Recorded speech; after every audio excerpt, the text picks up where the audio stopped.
Imant, Jā. čau. Sveiks. Kas tās par zemūdenēm?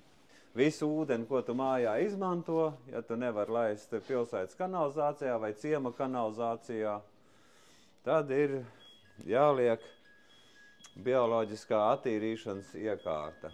Tagad ir šitāds te bundulis. Jā, un boiga lielā. Jā, nu viņi ir domāti 1 līdz 4 cilvēki un 1 līdz 6 cilvēku ģimenei. Viņa liekas pie mājas, nav nekādas baktērijas, nekas vajadzīgas.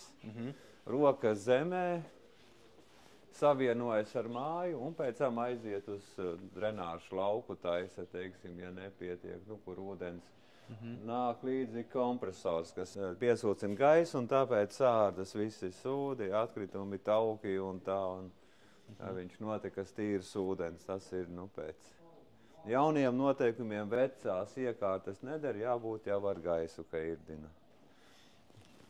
Lūka tāpat augšā, lai var reizi gadā tāpat kaut kāda apkope jātais vai 2 reizes gadā. Tur tāds liels stobrs iekšā ar caurumiem, pa ko gaisa nāk ārā, viņš ir jātīra un tā.